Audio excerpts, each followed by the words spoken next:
인사하겠습니다. 사랑합니다. 사랑합니다. 만나서 반갑습니다. 예배하기 좋은 날입니다. 행복한 날입니다. 6월의 둘째 주 주일입니다. 오늘은 교회가 설립된 지 1주년 되는 주일입니다. 신앙생활을 하다 보면 혼란스러울 때가 종종 있습니다.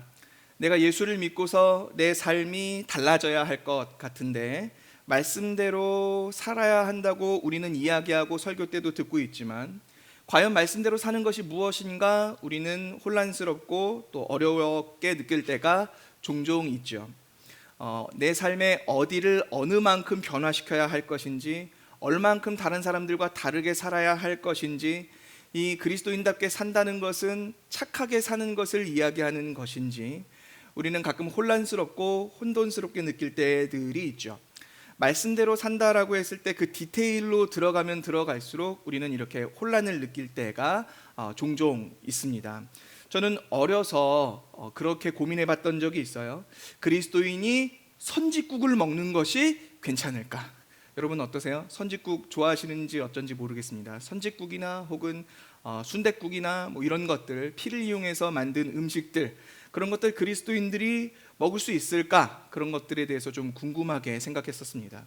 여러분은 그 문제로 궁금하게 여기셨던 적이 혹시 있는지 어쩌는지 모르겠습니다. 오늘 본문에서는 분명히 4절에서 핏째 먹지 말라고, 고기를 먹되 핏째 먹지 말라고 하나님이 이야기하고 계시죠. 그렇다면 과연 그리스도인들은 말씀대로 산다고 했을 때 그 디테일한, 삶의 디테일한 부분에 있어서 피로 되어 있는 음식들, 그 선짓국과 같은 것들을 먹을 수 있는 것일까요? 아니면 먹어서는 안 되는 뭔가 죄악된 그런 음식인 것일까요? 말씀대로 산다라는 것은 어떤 것일까요? 이게 우리가 잘 알 것 같으면서도 이런 디테일한 부분으로 들어가면 궁금해지기 마련입니다. 이 핏째 먹지 말라는 말씀 같은 경우는 구약의 말씀이니까 신약에서 이것을 지켜야 할 것인지 말 것인지, 그럴 필요가 있는지 없는지, 현대에 이르러서 이 제사와 제물과 관련한 것들을 하나님께 제사 드리고 하진 않잖아요. 피로 각을 뜨고 이렇게 제사 드리지 않는 것을 보면 신약 이후로는 구약의 말씀들을 지킬 필요가 없는 것처럼 여겨질 때도 있고, 그런데 한편으로는 또 보면 구약 말씀이라고 다 그냥 무시할 것이 아니라, 문자적으로 지키지 않아도 되는 것이 아니라 십계명 같은 경우는 우리가 그것을 문자적으로 또 다 지켜야 하는 부분들이잖아요. 그리고 또 신약이라고 해서 다 지키고 하는 것들이 아니라 신약에 나온 말씀 중에도 현재 우리가 지키지 않는 것들도 있죠. 예를 들면 고린도전서 11장에 보면 여자가 머리를 가리지 않고 기도하는 것이 마땅하냐 하고 물어보시는 장면이 있는데, 바울이 이게 무슨 말이냐면 당시에 여자들은 예배에 나올 때 머리를, 그 긴 머리를 묶어서 가리고 예배하고 기도에 참여했어야 했기 때문입니다. 근데 지금 주변에 돌아보셔도 아시겠지만 우리 중에 머리를 그렇게 가리고서 예배하는 사람은 없단 말이죠. 그러니까 우리가 성경을 그 말씀대로 산다고 했을 때 성경에 나와 있는 그 문자 그대로의 그 말씀을 우리가 어느 정도까지 지키고 살아야 할 것인지에 대한 고민이 우리에게 있게 되는 겁니다. 단순히 구약과 신약으로 나눠서 생각해 볼 수 있는 문제는 아닌 것이죠. 그렇다면 우리가 말씀대로 산다라고 했을 때 그 기준은 무엇이고 어떻게 사는 것이 말씀대로 사는 것일까요? 참고로 오늘 본문에서 핏째 먹지 말라고 하신 이 내용은 구약에서뿐만 아니라 신약에서도 권고하고 있는 사항입니다. 사도행전 15장을 보면 목매어 죽인 것과 핏째 먹는 것을 금하라고 사도행전 15장에서도 이 얘기를 하고 있어요. 그렇다면 과연 선짓국은 그리스도인이 먹을 수 있는 것일까요? 없는 것일까요? 이에 대해서 원리를 제대로 알고 있어야 선짓국에 대한 부분뿐만 아니라 우리의 삶의 전 분야에 있어서 우리가 어떻게 말씀대로 살 것인지에 대해서 알 수 있을 것입니다. 그것을 위해서 오늘 우리가 이 본문을 좀 살펴보려고 하는데, 오늘 본문은 복에 대한 이야기로 시작합니다. 하나님이 노아와 그 아들들에게 복을 주시며 그들에게 이르시되 생육하고 번성하여 땅에 충만하라고 하십니다. 복을 주시겠다고 할 때 이 복은 히브리어로 바라크라는 단어입니다. 하나님 앞에 무릎 꿇다 뭐 이런 뜻이거든요. 그러니까 복을 받을 것이라고 이야기하고 계신데, 그 복의 구체적인 내용은 무엇이냐면 뒤에 나오죠. 생육하고 번성하여 땅에 충만한 것입니다. 이걸 성경은 복이라고 이야기하고 있어요. 하나님이 우리에게 복을 주신다고 할 때 그 복이란 생육하고 번성하여 땅에 충만한 것입니다. 오늘 우리가 함께 읽어본 그 본문의 설교 본문의 앞뒤에 생육하고 번성하여 땅에 충만하라는 것이 이 앞뒤로 있거든요. 1절에도 생육하고 번성하여 땅에 충만하라. 그리고 7절에도 생육하고 번성하며 땅에 가득하라고 이야기하는 것이 1절과 7절 앞뒤에 이렇게 나와 있습니다. 그러니까 이것은 마치 그릇처럼 앞뒤에서 그릇처럼 본문을 구성하고 있는 것이죠. 봉투처럼 그 안에 담긴 내용물들로 어떤 것이 생육하고 번성하는 하나님의 복인지 설명하기 위한 구조로 되어 있습니다. 그래서 오늘 이 본문은 그 복이 진짜 무엇을 이야기하는 것인지, 무엇이 생육하고 번성하는 것인지, 무엇이 복인지를 설명하는 본문인 것이죠. 오늘 본문에서 나오는 복이라는 것은 여러분들 다 아시다시피 이미 창세기 1장에서 우리가 익히 들었던 표현입니다. 이것은 창세기 1장 28절에서 하나님이 말씀하셨던 것에 대한 반복인데요. 보시면 하나님이 그들에게 복을 주시며 하나님이 그들에게 이르시되 생육하고 번성하여 땅에 충만하라. 땅을 정복하라. 바다의 물고기와 하늘의 새와 땅에 움직이는 모든 생물을 다스리라 하시니라 라고 할 때 복을 주시면서 생육하고 번성하여 땅에 충만하라고 이야기하시는 그 부분을 그대로 오늘 본문에서도 이야기하고 있는 것을 볼 수 있습니다. 그래서 창세기 1장에서 이야기한 복이 무엇인지를 오늘 본문에서 이야기한 복과 하나씩 비교해서 대조해서 생각해봐야 그래야 오늘 본문의 복이, 특별한 그 복이 무엇인지 조금 더 드러날 수 있게 되거든요. 그래서 창세기 1장에서 이야기하는 복을 조금 더 자세하게 좀 우리가 들여다보려고 하는데요. 먼저 생육하고 번성하여 땅에 충만하라 라고 하는 부분이 복의 일부임을 알 수 있습니다.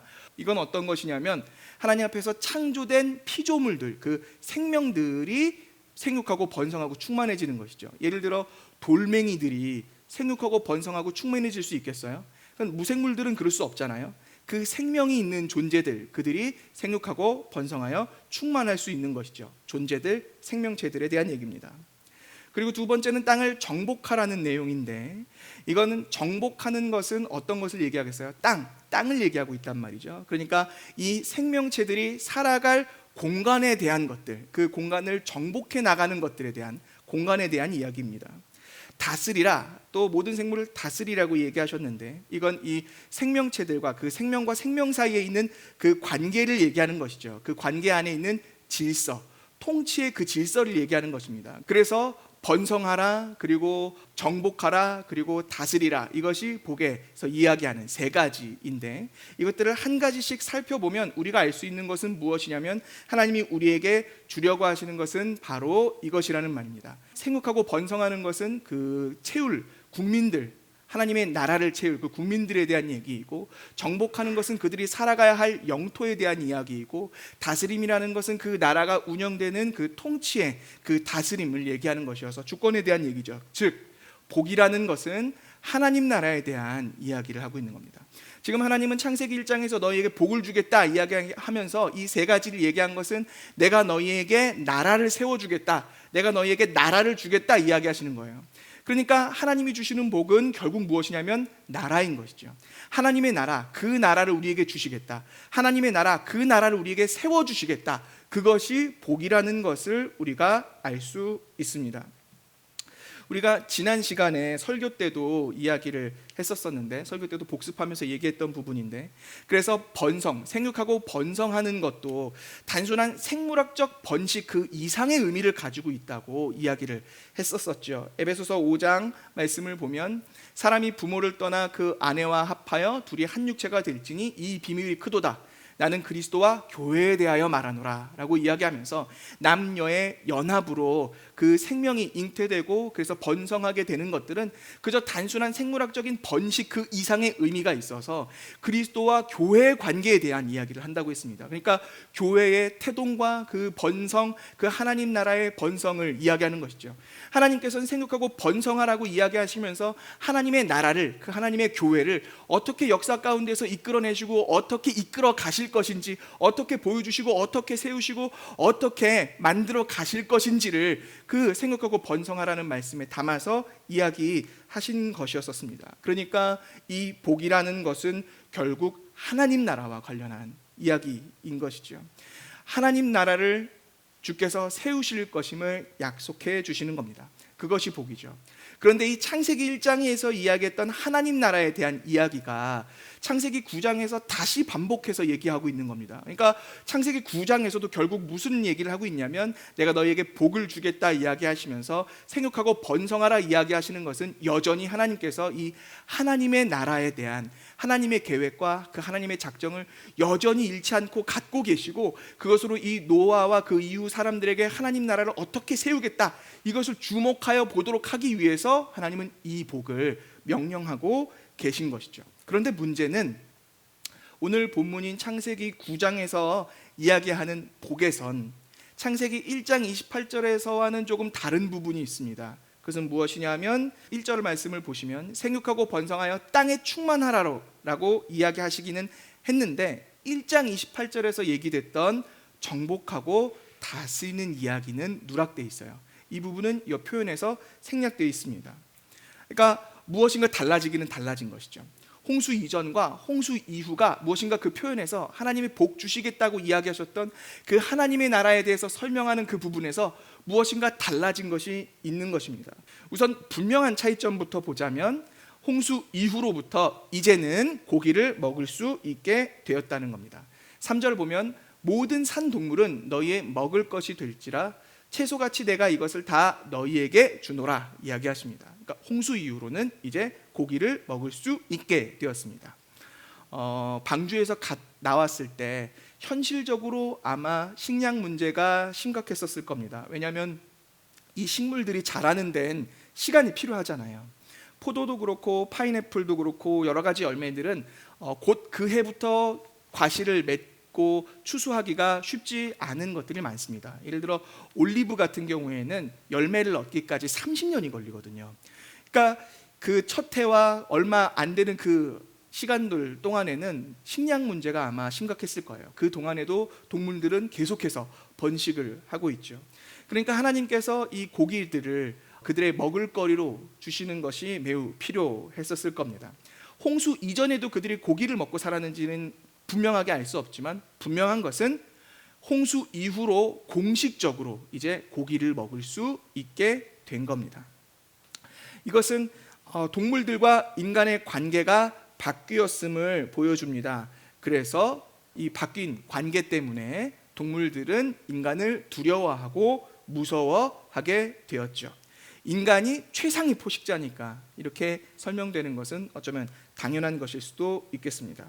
그런데 그저 최상위 포식자인 사람을 두려워하고 무서워한다라는 것만으로 우리가 이 표현을 예사로 흘려보낼 수 없는 표현입니다. 왜냐하면 두렵다, 무서워한다라는 이 표현이 구약에서는 다른 상황에 사용되기 때문입니다. 다른 의미로 사용되고 있어요. 구약에서는 이 용어가 언제 사용되느냐 하면 군사, 전쟁, 전투에 사용되는 용어입니다. 그래서 여호수아 10장 말씀을 보면 여호수아가 그들에게 이르되 두려워하지 말며 놀라지 말고, 이게 원어로 같은 단어를 쓰고 있거든요. 역대하 20장에서도 유다와 예루살렘아 너희는 두려워하지 말며 놀라지 말고 내일 그들을 맞서 나가라 여호와가 너희와 함께하리라 하면서 전투를 앞두고 전쟁 상황에서 그 군사들을 독려하는 상황에서 늘 관용구처럼 사용되는 표현인 겁니다. 이 식량에 대한 문제는, 이 먹고 사는 문제는 인류에게 있어서, 아니 모든 피조물들에게 있어서 생사의 문제가 걸린 전투와 같죠. 전쟁과 같은 문제죠. 인류 역사상 사람이 하루에 3끼를 먹고 산 지는 역사상 얼마 되지 않았습니다. 불과 정말 몇백 년 되지 않았거든요. 특히 한국은 정말 얼마 되지 않았죠. 100년도 채 되지 않았단 말입니다. 그러니까 먹고 사는 문제는 전투와 같아요. 그래서 이 먹고 사는 문제를 전투에 사용되는 용어로 이야기한 것이 어느 정도 이해는 합니다. 그러나 그렇다 하더라도 왜 짐승들에 대해서 인간을 무서워하고 두려워한다고 이렇게까지 표현한 것일까 생각해 보면 굉장히 의미심장한 것을 성경 안에서 발견할 수 있습니다. 그것은 하나님께서 출애굽한 그 백성들을 광야에서 진군시키시는 그 목적이 무엇이냐면 결국 가나안 땅과의 전쟁이 그들에게 있기 때문입니다. 이스라엘 백성들에게 그 가나안 땅과의 전쟁을 눈앞에 두고 있는 그들에게 하나님이 지금 이야기하고 계신 거예요. 두려워 말라, 놀라지 말라. 내가 그들을 너희의 먹이로 주노라 하고 이야기하고 계신 겁니다. 그래서 하나님은 신명기 1장에서 이렇게 얘기하십니다. 너희 하나님 여호와께서 이 땅을 너희 앞에 두셨은즉 너희 조상의 하나님 여호와께서 너희에게 이르신 대로 올라가서 차지하라. 그러니까 정복하라. 두려워하지 말라, 주저하지 말라 하신즉 11장 25절에서 보면 너희의 하나님 여호와께서 너희에게 말씀하신 대로 너희가 밟는 모든 땅 사람들에게 너희를 두려워하고 무서워하게 하시리니 너희를 능히 당할 사람이 없으리라. 그러니까 오늘 창세기 9장에서 얘기했었던 무서워하고 두려워할 것이라는 이야기를 그 가나안 땅 사람들에 대한 이야기로 신명기에서 모세는 이야기하고 있단 말이죠. 이게 동일하게 표현하고 얘기하고 있는 거예요.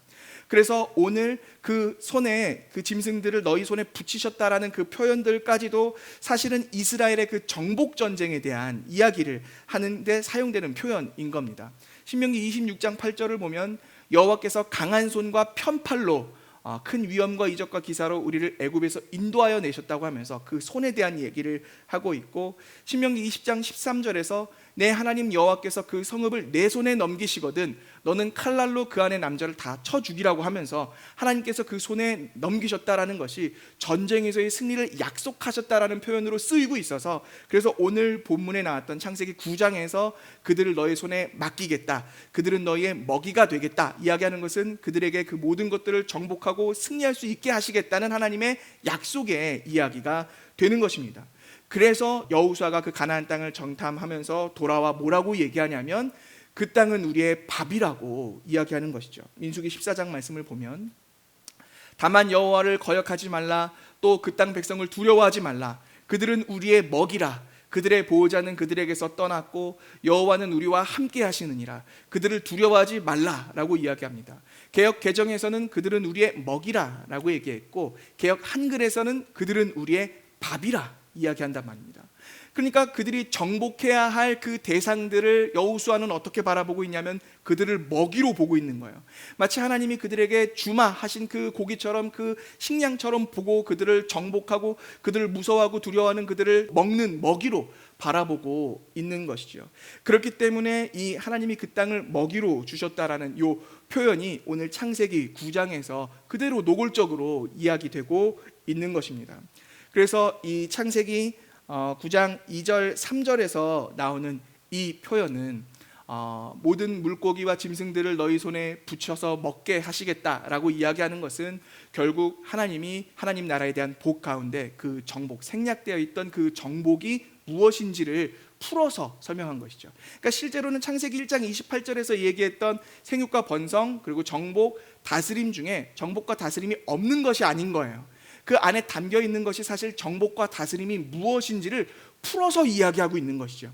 그러니까 오히려 그 정복은 창세기 9장 2절과 3절에서 이야기를 해주고 계신 겁니다. 그러니까 오늘 본문도 결국 하나님 나라에 대한 그 복에 대해서 이야기를 하고 있는 겁니다. 그렇다면 이제 남아있는 것은 다스림에 대한 것이겠죠. 그 복에 대해서, 하나님 나라에 대해서 생육과 번성, 정복, 다스림, 이 세 가지 중에 남아있는 것은 다스림인데, 이 다스림에 해당하는 내용이 담겨있는 곳은 4절부터 6절까지 내용이어야 할 것입니다. 그렇다면 정말 핏째 먹지 말라고 이야기하는 이 부분이 다스림과 관련이 있을까? 관련이 있다면 어떻게 관련이 있는 것일지 이제 좀 살펴보려고 합니다. 하나님이 고기를 주시는 것처럼 묘사하면서 한편으로는 피를 먹지 말라고 이야기하고 계시는데, 다시요, 그들에게 먹을 것을 주시면서 먹지 말라고 요구하시는 부분이 있단 말이죠. 이것은 우리가 이런 전개는 문예적으로 굉장히 익숙한 전개입니다.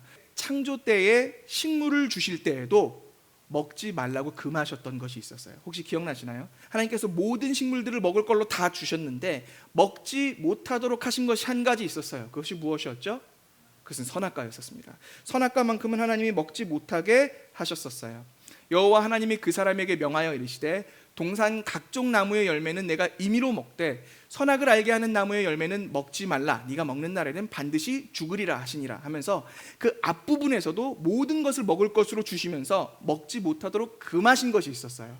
그런데 오늘 창세기 9장에서도 동일하단 말입니다. 하나님께서 모든 짐승들을 다 먹을 것으로 주시는데, 그런데도 먹지 못하도록 금하시는 것이 곧바로 따라 나오죠. 그것은 그 생명되는 피는 먹지 말라고 이야기하는 겁니다. 그러니까 창세기 1장과 창세기 2장에서 나왔던 이야기가 그대로 지금 창세기 9장에서 반복되고 있는 것이죠. 하나님 그들에게 먹을 것을 주시고 먹지 말라고 명하신 것이 있었듯이 창세기 9장에서도 먹을 것을 주시고 먹지 말라고 명령하시는 것이 있는 겁니다. 그러니까 지금 이 창세기 9장의 본문 내용은 창조 때, 그 1장 2장 때에 있었던 일들의 모습, 창조의 모습이 다시 그대로 재현되고 있는 거예요. 다시 그대로 거울상처럼 반복되고 있는 거예요. 그 식물이 고기로 바뀌었고 선악과가 피로 바뀌었지만 그것이 그대로 문예적으로 그대로 병행되어서 반복되고 있는 겁니다. 그러니까 하나님이 지금 이 본문에서 이야기하고자 하시는 것은 무엇이냐면 시작을 새롭게 다시 하고 계신 거예요. 처음 그 모든 것들을 시작하셨던 그때의 시작이 9장 오늘 본문에선 다시 새롭게 시작되고 있는 겁니다. 그러니까 새로운 시작을 하나님이 알리고 노아에게 명령하고 계신 것이죠. 이 하나님 나라에 대해서 이야기하셨던 것이 9장에 이르러서는 다시 새롭게 시작되고 있는 거예요. 하나님의 나라는 홍수로 끝난 것이 아니라 다시 새롭게, 좀 더 새롭게 시작되고 있는 것입니다. 선악과를 먹지 못하게 하셨던 것, 그것은 그 인간들의 행위로 그 순종과 불순종을 가르는 행위 언약이었었죠. 그리고 그 행위 언약의 결과상 그들은 응당 자신들의 범죄로 그 통치의 결과로 심판이 그들에게 임하게 되었어요. 그랬던 인간에게 하나님은 이제 새로운 언약, 행위 언약이 아닌 새로운 언약으로 그들과 다시 그 하나님 나라를 시작하려고 하나님이 이야기를 하고 계신 것입니다. 그래서 오늘 본문에 나오는 이 피는, 피째 먹지 말라와 관련해서 나오는 이 피는 생명의 언약, 새 언약과 관련이 있는 것입니다. 그 창세기 앞부분에 나왔던 것이 행위 언약이라면 지금 이 노아와 하나님이 다시 맺으시는 이 언약은 새 언약인 것이죠. 그 새 언약이 무엇인지를 보여주시는 겁니다. 새로운 언약에서는 선악과를 먹지 않는 것이 아니라 피를 먹지 않는 것이죠. 그렇다면 이제 우리가 살펴볼 것은 고기를 주셨지만, 고기는 먹을 수 있지만 피는 주시지 않고 피는 먹지 말라고 하신 이유가 무엇인지를 살펴보면 그곳에서 구속사의 의미가 무엇인지 우리는 더 분명하게 찾을 수 있게 되는 겁니다. 성경은 피를 생명이라고 얘기합니다. 성경은 피와 생명을 동일하게 취급합니다. 레위기 17장을 보시면 모든 생물은 그 피가 생명과 일체라 이야기하면서 피와 생명을 일체로 보고 있습니다. 그도 그럴 것이 사람이 죽었는지 살았는지를 살필 때 우리가 어떻게 하죠? 일단 숨을 쉬는지 보죠. 호흡을 하고 있는지를 보죠. 그런데 죽은 신용을 하려면 숨을 멈출 수 있어요. 그렇죠? 숨을 멈출 수 있는데 그렇다고 해서 죽은 신용을 하는 사람이 심장을 안 뛰는 것처럼 흉내낼 수 있을까요? 그 맥박이 고동치지 않게 할 수 있을까요? 그럴 수 없단 말이죠. 그러니까 그 생명이 살아있는지 판별하는 가장 분명한 것은 무엇이냐면 그 맥박에 있단 말입니다. 그 혈관에 뛰는, 고동치는 그 피의 움직임에 그 생명이 달려 있는 것이죠. 그러니까 이 생명과 그 피는 일체라고 보는 것이 어려운 것은 아닐 겁니다. 핏째 먹지 말라는 것은, 그래서 그 피를 먹었다면, 그 피를 취하였다면 그 생명을 갚아야 하기 때문에 성경은 그 피를 먹지 말라고 얘기합니다. 5절 말씀을 볼게요. 내가 반드시 너희의 피, 곧 너희의 생명의 피를 찾으리니, 짐승이면 그 짐승에게서, 사람이나 사람의 형제면 그에게서 그의 생명을 찾으리라. 오늘 여기서 찾으리라는 히브리어는 다러시라는 단어입니다. 이것은 찾다, 요구하다, 물어내게 하다, 이런 단어거든요. 그러니까 하나님이 분명히 그 피를 취한 사람은, 그 피를 먹은 사람은 그 피에 해당하는 그 생명값을 그에게 반드시 요구하겠다, 그에게 반드시 청구하겠다, 그에게서 그 피값을 찾아내겠다라는 이야기인 겁니다. 그러니까 그 피값을 갚아낼 능력이 없다면, 그렇다면 피를 먹어서는 안 되는 것이죠. 그 피를 취해서는 안 되는 겁니다. 이 피째 먹지 말라는 이야기는 오늘 본문에서 사람의 생명을 해하지 말라는 것까지 넘어갑니다. 발전합니다. 다른 사람의 피를 흘리면 그 사람의 피도 흘릴 것이니 이는 하나님이 자기의 형상대로 사람을 지으셨습니다. 여기서 다른 사람을 해하는 것, 피를 흘리는 것까지 이 피를 먹는 것과 연계해서 얘기하고 있습니다. 이로써 우리가 분명하게 알 수 있는 것은 사람의 생명을 해하지 말라. 그 사람의 피의 값을 내가 지불할 수 없다면 그렇게 하지 말라라는 것이죠. 사람의 피를 흘리지 말아야 하는 이유는 사람이 하나님의 형상이기 때문입니다. 사람이 하나님의 형상이기 때문이에요. 사람을 보면 그래서 누가 보여야 해요? 사람을 보면 누가 보여야 될까요? 하나님이 보여야 합니다. 사람을 보면 하나님이 보여야 돼요. 그게 사람을 하나님의 형상으로 만드신 이유죠. 그러니까 사람을 보면 하나님의 영광과 하나님의 사랑과 하나님의 성품과 그 모든 것들이 보여야 되는 것이죠. 그래서 하나님의 영광으로, 하나님의 형상으로 창조된 사람은 그 하나님의 영광의 계시자이고 그 통치의 대리자인 겁니다. 그런데 그 하나님의 형상인 사람을 죽인다라는 것은 그 하나님의 형상을 훼손하는 것이고, 그 하나님의 형상을 훼손하고 파괴한다라는 것은 그 하나님을 만홀히 여기고 하나님에게 대적하는 것이 되는 것이죠. 그래서 하나님을 대적하는 그를, 하나님의 형상을 파괴하고 훼손하는 그는 하나님은 대적하는 자이기에 그 사람을 죽여야만 하는 것입니다. 자, 이때 주의할 것은 하나님의 형상을 죽여서 그 하나님의 형상을 훼손시킨 자, 그 자의 피를 하나님이 찾으신다라는 점입니다. 5절 말씀을 보면 짐승이면 짐승에게서, 사람이면 사람에게서 그 생명을 찾는다고 하신 부분이에요. 이게 무슨 말이냐면 돈으로 대신하거나 그 무엇으로도 대신할 수 있을까요? 없을까요? 없어요. 하나님의 형상이 훼손된 것에 대한 값을 지불할 때 돈으로 대신하거나 짐승으로 대신할 수 있을까요? 없을까요?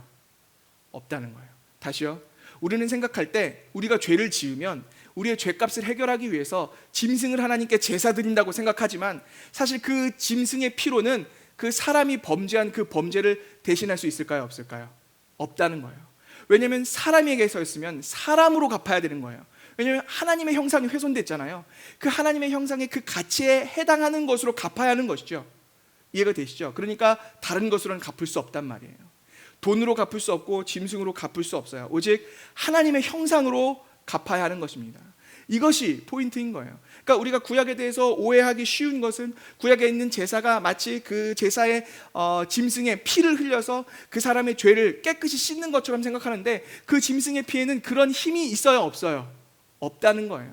그 짐승은 그 사람이 그 죄의 값을, 그 하나님의 형상이 훼손된 값을 대신할 수 없어요. 지불할 수 없어요. 생각해 보셔요. 하나님의 형상이 훼손되면 그 하나님의 형상이 훼손된 값을 그의 피에, 그의 생명에게 갚게 하시겠다, 묻으시겠다, 하나님이 지금 그렇게 얘기하고 계신 것이잖아요. 이게 비단 살인죄에만 해당하는 걸까요? 살인해서 하나님의 형상을 훼손하는 것만, 살인하는 것만 하나님의 형상이 훼손되는 것일까요? 아니잖아요. 사람이 그에게서 그를 보았을 때 하나님의 사랑이 보이지 않고 하나님의 영광이 보이지 않고 하나님의 성품이 보이지 않으면 그는 하나님의 형상이 훼손된 것이잖아요. 그렇다면 그 하나님의 형상이 훼손된 그에게 하나님이 요구하시는 것은 무엇이냐면 그의 피값, 그의 생명을 그에게 요구하신단 말이죠. 그러니까 살인자뿐 아니라 모든 사람들이 하나님의 영광에 실추되도록 행했던 모든 것들은 다 하나님의 형상을 훼손시키는, 하나님을 대적으로 삼아버리는 범죄와 동일한 범죄인 겁니다. 그 피를 흘려 하나님의 형상을 훼손하고 파괴한 것과 동일한 범죄인 거예요. 그래서 그것이 무슨 죄가 됐든지 간에 사람의 모든 죄는 짐승의 것으로, 짐승의 피를 흘리는 것으로는 해결할 수 없게 되는 것이죠. 그래서 사람이 하나님의 형상을 훼손했으면 모든 범죄가 다 하나님의 형상을 훼손하는 것이잖아요. 하나님의 영광을 실추시키는 것이니까요. 그 하나님의 영광을 보이지 않게 만드는 것이니까요. 그러니까 그 하나님의 영광을 훼손한 그 죄에 대한 값은 모든 사람이 그 하나님의 형상인 피값으로 갚아야 하는 것이죠. 그렇기 때문에 하나님이 그 하나님의 형상이 훼손된 값을 인간에게 요구하신다면 인간은 그것을 갚을 수 있을까요? 없을까요? 갚을 수 없는 것이죠.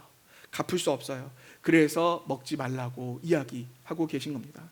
그렇다면 우리는 어떻게 될까요? 우리가 갚을 수 없는 그것, 하나님의 형상은 모든 사람들이 다 훼손하고 모든 사람들이 범죄하고 더 이상 사람을 보면 하나님의 모습이 보이지 않는데, 그러니까 너희는 절망이다, 너희는 가망이 없다, 너희는 희망이 없다. 오늘 본문이 그냥 그걸 이야기하려고 이야기하시는 걸까요? 너희 피 절대 먹으면 안 돼. 왜냐하면 너는 그것을 갚을 능력이 없잖아. 너희는 감히 하나님 나라에 들어올 자격이 안 돼. 나의 통치와 나의 다스림을 받을 자격이 없어. 그러니까 너희는 그 나라에 들어올 수 없어. 이걸 이야기하려고 본문이 이야기하는 걸까요? 그거는 아니겠죠. 그렇다면 본문은 무엇을 얘기하는 걸까요? 우리가 이 본문에서 무엇을 발견하기를 원하시는 걸까요? 하나님은 우리가 우리의 힘으로는 그 값을 갚을 수 없음을 깨닫게 하게 하시면서, 그러면서 동시에 우리에게 희망을 발견하게 하시는데, 그 희망은 오늘 본문에 나오는 이 단어입니다. 그것은 바로 형제라는 단어죠. 형제. 왜 여기서 쓰였을까요? 짐승이면 짐승에게서, 사람이면 사람에게서 생명을 찾으리라라고 이야기했어도 본문의 의미는 훼손되는 것 없이 전달될 수 있습니다. 그런데 본문에서 사람이나 사람의 형제라고 이야기하는 이유는 무엇일까요? 여기서 이 사람의 형제라는 단어에서 우리가 떠오르는, 연상되는 인물이 하나 있습니다. 그 인물이 누군지 혹시 아시겠어요? 이 사람의 형제라고 할 때 이 단어가 아흐인데, 아흐. 구약에서 이 본문 바로 앞전에 아흐라는 단어는 이때 쓰였습니다. 언제 쓰였냐면 가인에 등장됩니다. 가인이 그의 아우 아벨에게 말하고 그들이 들어있을 때 가인이 그의 아우 아벨을 쳐 죽였다고 했을 때, 그게 그냥 아벨을 죽였다가 아니라 그의 아우 아흐, 그를 죽였다고 할 때, 그 형제를 죽였다고 할 때 그것과 동일한 단어거든요. 그러니까 지금 오늘 본문에서 이야기하는 9장 5절에서 그 사람의 형제, 그를 죽인 그 사람의 핏값을 그에게 물겠다고 할 때 그에 해당하는 사람이 정확하게 바로 앞에 등장했었던 것이죠. 누구냐면 가인인 거예요. 가인이 바로 오늘 본문에 나오는 딱 그거에 해당하는 사람이잖아요. 사람을 죽였단 말이죠. 인류 최초의 살인자잖아요. 하나님의 형상을 파괴한 사람이잖아요. 그 사람이 바로 가인이에요. 그 가인이 떠올려진단 말입니다. 근데 이 가인이 떠올려지는 것이 왜 우리에게 희망일까요? 왜냐하면 오늘 본문 9장에서 이야기하는 그 사람의 피를 흘린 사람은 반드시 죽여야 한다고, 그 핏값을 그에게 물으시겠다고 이야기한, 정확하게 거기에 해당하는 사람인데, 아이러니하게도 하나님이 명령하셨던 그 명령의 정반대, 정확하게 반대로 살아남은 사람이기 때문에 그렇습니다. 오히려 가인은 하나님이 그 죽음을 면하게 하시고 살려주셨죠. 여호와께서 그에게 이르시되 그렇지 아니하다, 가인을 죽이는 자는 벌을 7배나 받으리라 하시고 가인에게 표를 주사 그를 만나는 모든 사람에게서 죽임을 면하게 하시니라. 그러니까 오늘 본문을 읽으면 누가 제일 먼저 떠오르냐면 가인이 떠오르는데, 그 가인이 떠올랐던 가인은 결국 하나님에게 오히려 보호를 받은 사람이었단 말이에요.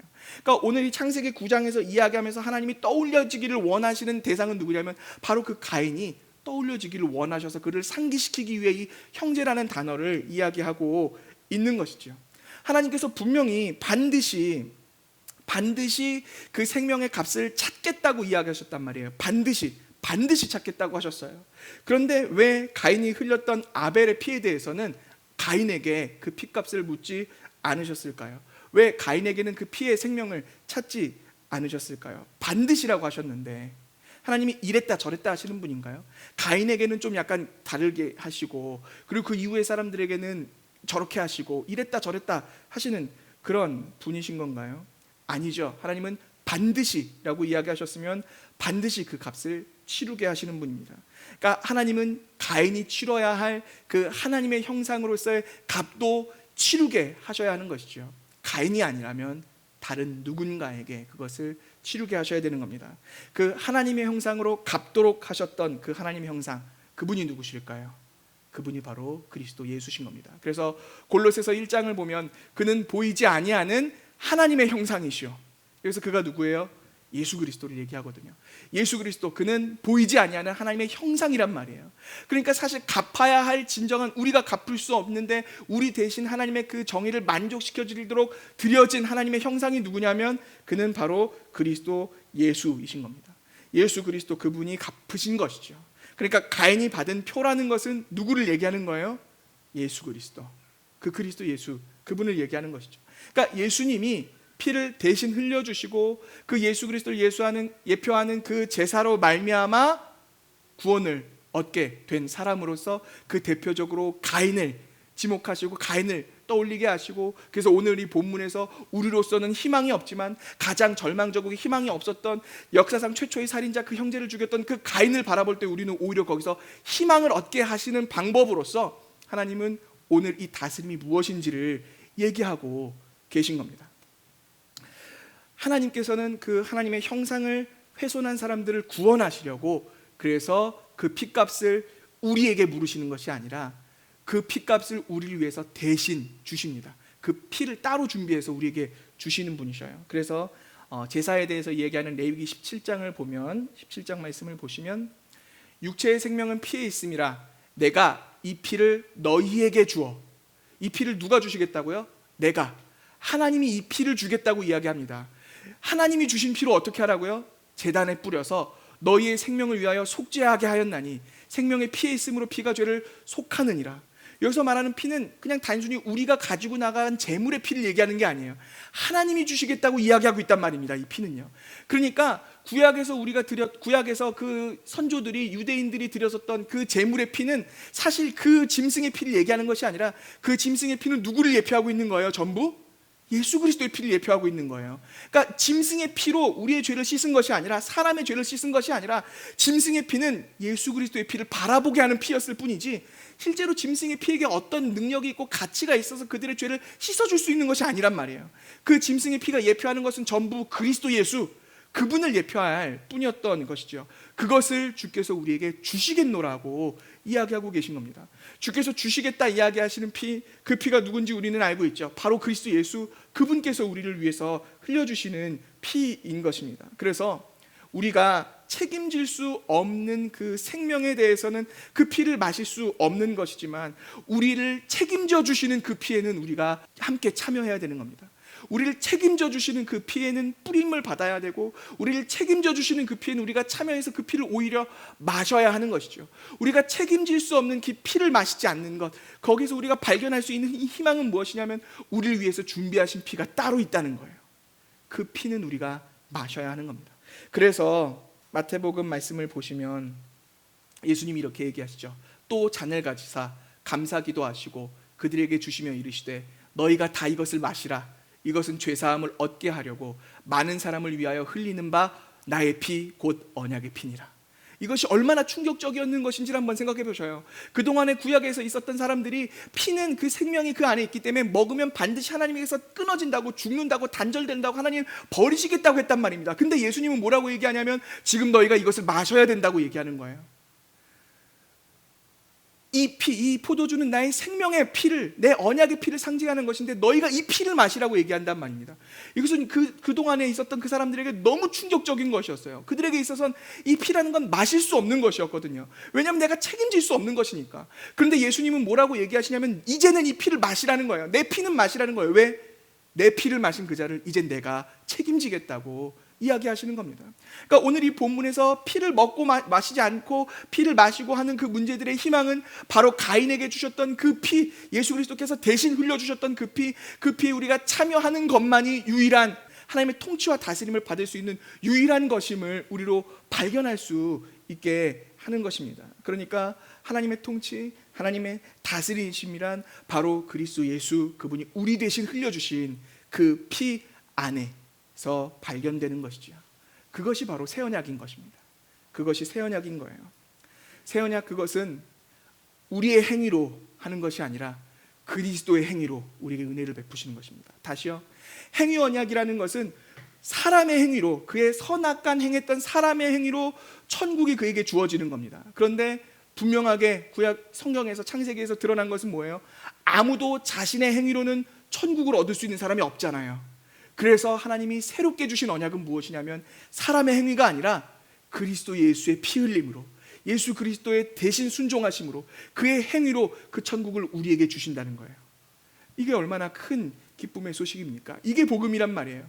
그러니까 우리가 얼마나 잘 살았느냐, 우리가 얼마나 하나님 앞에 온전하게 행했느냐, 우리가 하나님 앞에서 얼마나 자신감 있게 고개를 세울 수 있느냐, 우리가 얼마나 떳떳하게 살았느냐에 우리의 천국에서의 삶이 결정되어 있는 것이 아니라, 하나님은 우리의 어떠함에 그것을 맡겨놓은 것이 아니라 하나님이 우리에게 주시는 그 복은, 하나님이 우리에게 주시는 그 하나님의 나라는, 하나님이 우리에게 허락하시는 그 천국은, 하나님이 우리에게 주시는 그 안식의 땅과 그 만족은 예수님 그분이 행하심으로 우리에게 거저 다 주셨다는 겁니다. 이게 새 언약인 것이죠. 그러니까 우리는 이 천국을 위해서 한 게 있어요, 없어요? 없는 거예요. 오직 우리가 천국을 누리려면 우리가 무슨 짓을 할 수 있나요? 우리가 할 수 있는 것은 아무것도 없어요. 오직 이 천국을 위해서는 누가 행하셨냐면 그리스도가 다 행하셨고, 그리스도가 값을 다 치르셨고, 그리스도 안에 그 피의 언약 안에 속하는 사람마다 이 천국을 거저 주시는 줄로 믿습니다. 이것이 은혜이고 이것이 복인 것이죠. 이것을 이야기하는 것이 복음인 것입니다.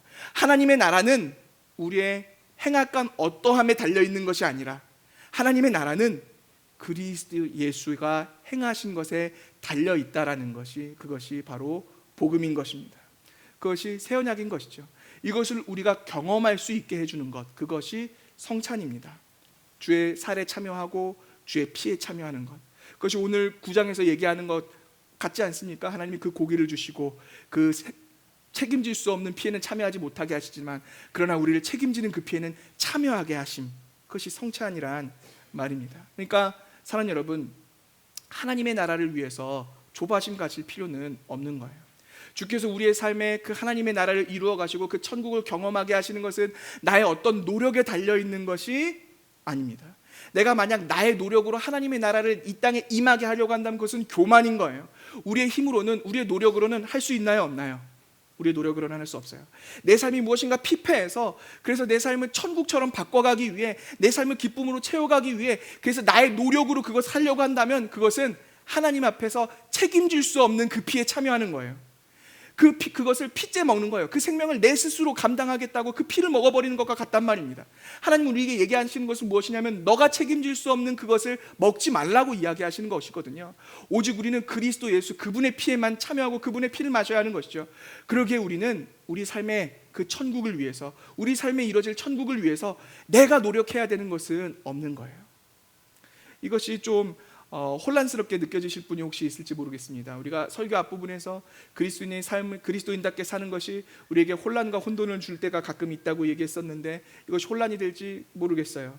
예수님이 하셨으면, 예수님이 나를 위해서 행하셨으면 그럼 이제는 나는 아무것도 하지 않아도 되는가?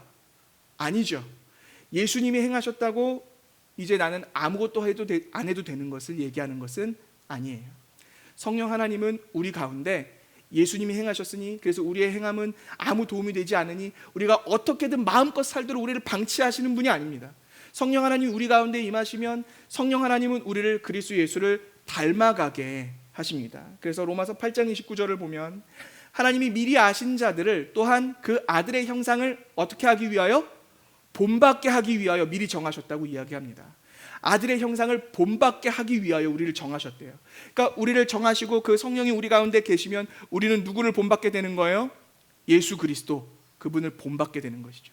즉 무슨 말이냐면 예수님이 우리를 위해서 행하셨으니까 이제 나는 안 해도 된다가 아니라 예수님이 나를 위해서 행하셨다면 이제 나도 그 그리스도 예수를 본받아 그리스도 예수를 따라가 그가 행하셨던 모든 것들은 나도 해야 하는 것이 되는 겁니다. 이거 되시나요?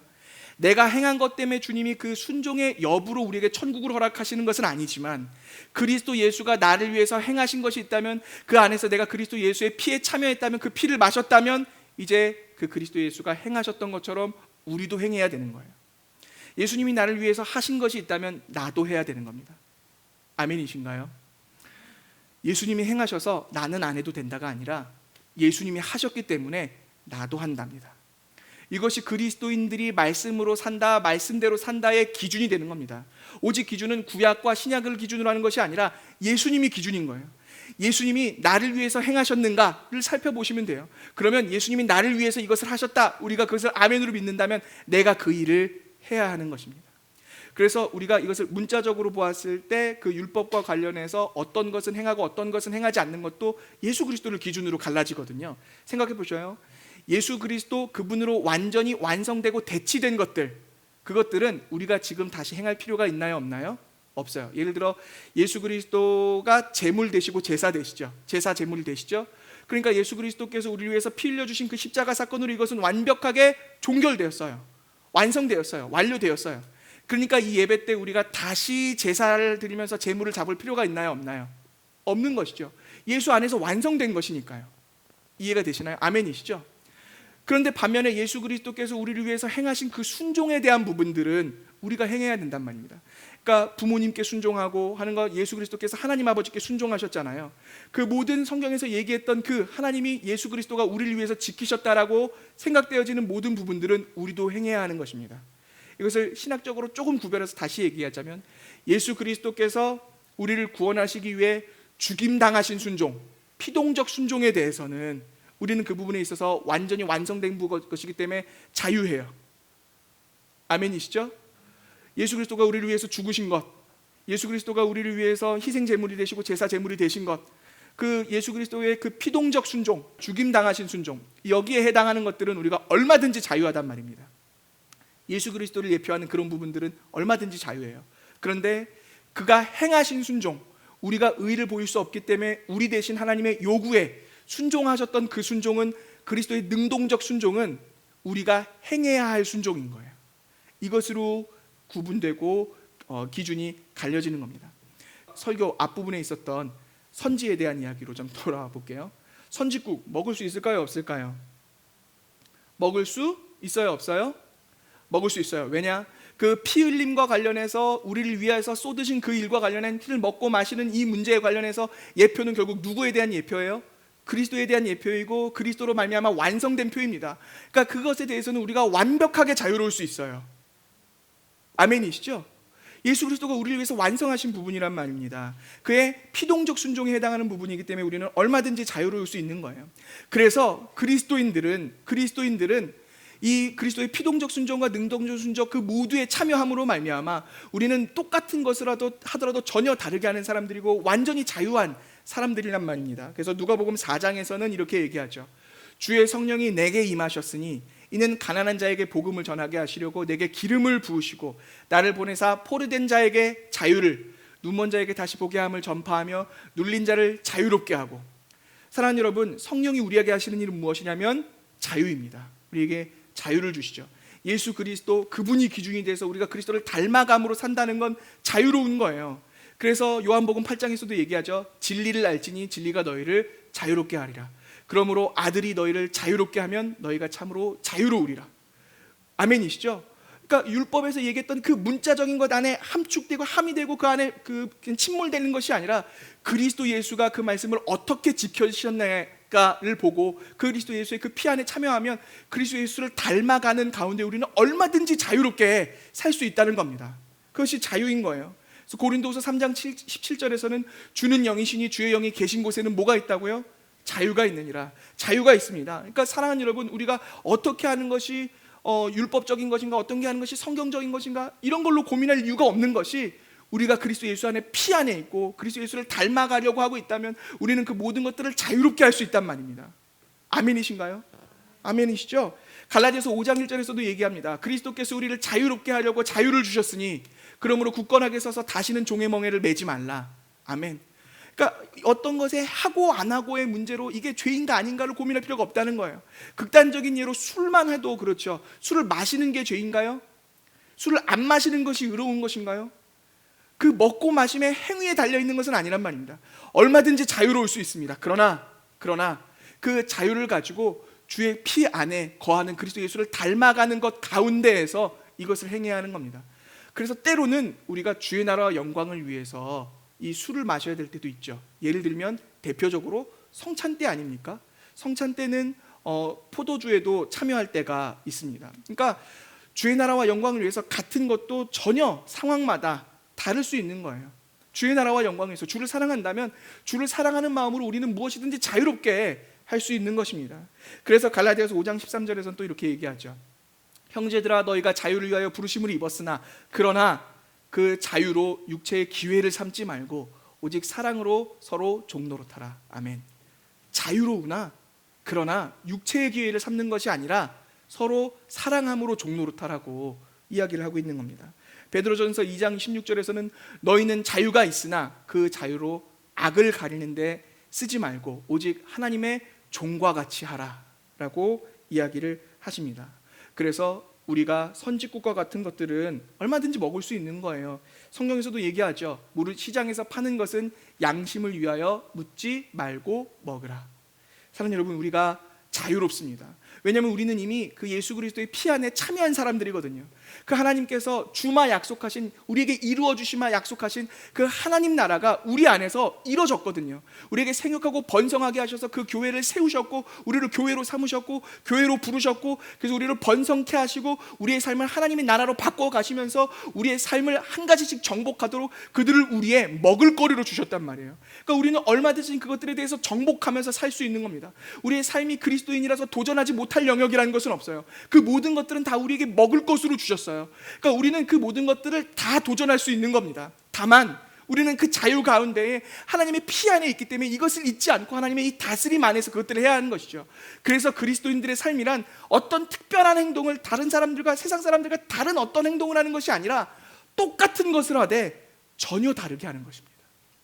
똑같은 것을 하지만 그 목적이 다르고 그 동기가 다르고 그것을 해나가는 이유가 다르고 얻게 되는 에너지가 다른 것입니다.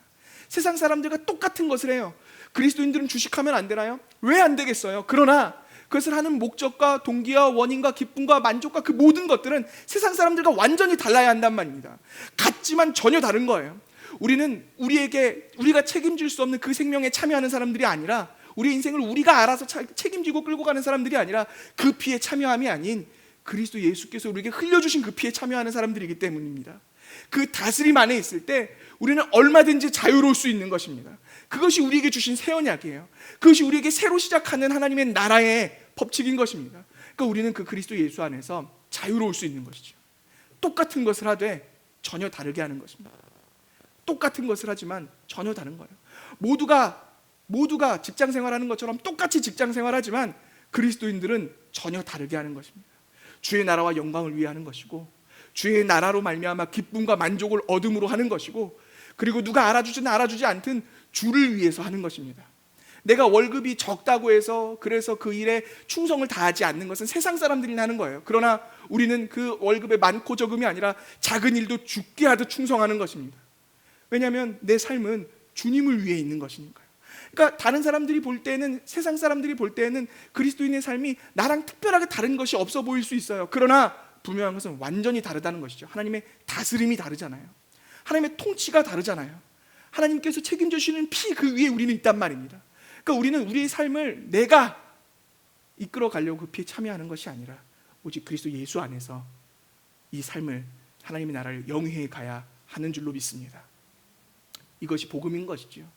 이것이 새로운 시작, 새로운 나라인 줄로 믿습니다. 이 새로운 나라가, 이 하나님의 나라가 저와 여러분의 삶이 되기를 주님의 이름으로 축복합니다. 함께 기도하겠습니다.